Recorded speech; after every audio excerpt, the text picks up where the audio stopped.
আমাদের শরীরে যে সাইটিকা নার্ভ থাকে, এই সাইটিকা নার্ভ থেকে কারো কারো কিন্তু সাইটিকা পেন শুরু হয়ে যায়। এই সাইটিকা পেন এতটাই মারাত্মক, মানুষ একেবারে অসহ্য হয়ে যায়, বিছানায় শয্যাশায়ী হয়ে পড়ে, তারা চলাফেরার ক্ষমতা থাকে না। তাই আমি আপনাদের দুটো এক্সারসাইজ করে দেখাবো। এই এক্সারসাইজ দুটো আপনারা রেগুলার নিয়ম করে প্র্যাকটিস করবেন, আপনাদের আর এরকম প্রবলেমে পড়তে হবে না। চলুন এক্সারসাইজ গুলো করে দেখাই। প্রথম এক্সারসাইজ, প্রথমে আমরা সোজা হয়ে দাঁড়াবো।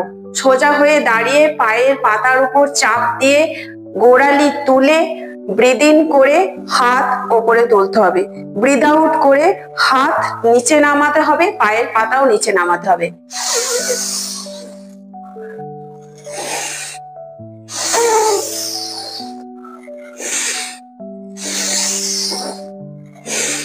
এইভাবে আপনারা 10 সেকেন্ডস করে 20 সেকেন্ডস করে যাবে, দিনে 2 থেকে 3 বার। চলুন সেকেন্ড এক্সারসাইজ করে দেখাই।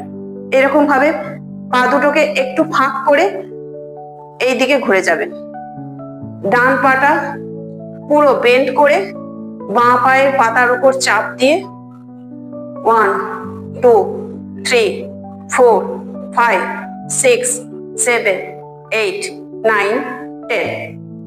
সেম প্রসেসে অপোজিট সাইড করবেন। বাঁ পা বেন্ড করে ডান পায়ের পাতার উপর চাপ দিয়ে বসে যাবেন।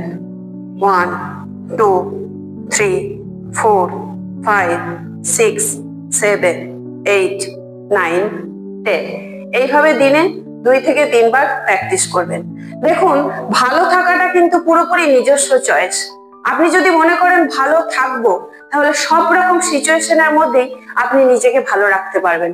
এটা আমার কিন্তু শুধু মুখের কথা নয়, আমি আমার নিজের লাইফের এক্সপিরিয়েন্স থেকে আপনাদেরকে বলছি।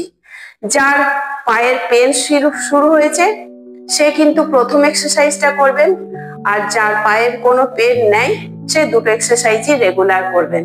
আর যারা আমার চ্যানেলে নতুন আছেন তারা কিন্তু অবশ্যই চ্যানেলটা সাবস্ক্রাইব করবেন এবং আমার ভিডিওটি লাইক করবেন, আপনাদের পরিচিতদের মধ্যে শেয়ার করবেন, এবং আপনাদের যদি আর কোনো রকম সমস্যা থাকে সেগুলো নিয়ে আমাকে কমেন্ট করবেন, তাহলে আমি আপনাদের সেই রকম মতো অনুযায়ী নতুন নতুন ভিডিও করে দেখাবো। ধন্যবাদ।